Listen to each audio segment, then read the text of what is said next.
lawyers are liars, and you're working for the devil. Hi everyone, we meet again in episode 18 of Iuris Scientia for the Soul. I am AHMAD DANIAL, or some of you may know me as Bob.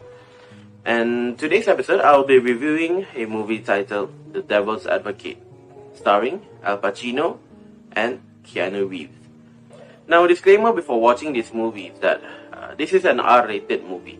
So if you want to watch it, it's best for you to have your earbuds spare in. Go sit in a secluded area. It is not a family-friendly movie. So go watch at your own discretion. The Devil's Advocate started where Kevin Lomas, played by Keanu Reeves, a successful defense lawyer in Florida, were winning streaks of cases, having not even one case lost, having the skills and power to convince the jury into buying into his logic.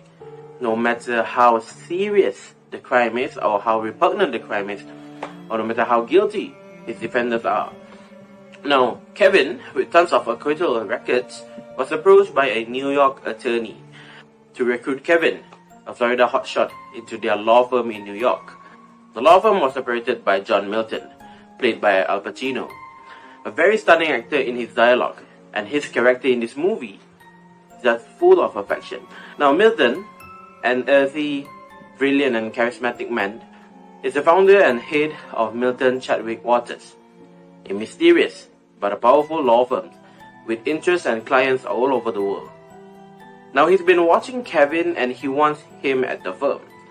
Milton can make Kevin a very enticing offer: a home, a salary, a position in life that no one can top.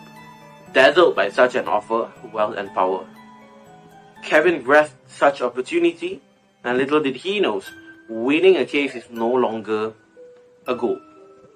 It's an obsession.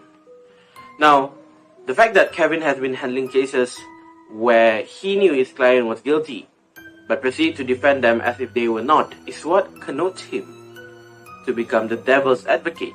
It is much different from a lawyer knowing his client is guilty, but try to balance out the argument coming from the prosecution, with a lawyer that knows his client is guilty, but then proceed to defend them as if they were not guilty and try to deny all allegations, instead of just raising a doubt in the prosecution argument. Now, who is the devil? By the time you're watching the second hour of this movie, you'll be able to identify who is the devil disguised as a human. In relation to the legal fraternity, most people would think that lawyers are liars. They can make so much money from just saying words, preparing documents, arguing in courts.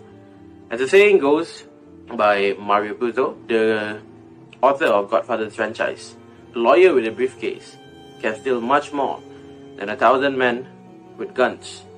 And most people will accuse lawyers and judges as devils, or working for the devils, representing and punishing people for what they think is not a fair trial.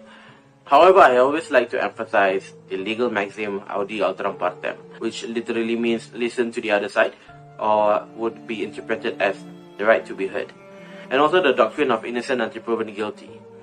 Now, regardless of the client being guilty or not, he or she has the right to be represented and the right to be heard before the court, and the counsel taking such client is not guilty as well. Just that they have to keep the balance on which what the prosecution prosecuted their client for. The balance of the argument to raise a doubt in the prosecution's argument. Now, having no representation would render the trial to be biased. And would a biased trial be your definition of a fair trial? Now, the moral of the movie was that, yes, you can earn a living becoming a lawyer. Some might earn a ridiculous amount of money from just saying words and preparing documents, arguing in court. And people will keep on saying that you will go to hell. They will keep on tormenting what you did as a lawyer. But you yourself shall know the limits of such representation. You yourself shall know that what you did is to keep the law and order in society. Holding on to moral values as to conduct a fair and balanced trial, despite being blinded by wealth and power.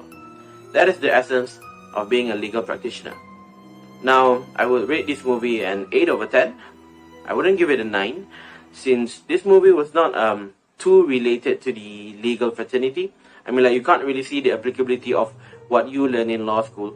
But this movie emphasizes more on the core values of being a lawyer.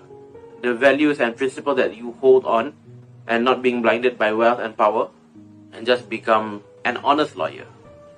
Thank you for tuning into this episode, and have a nice day. Bye.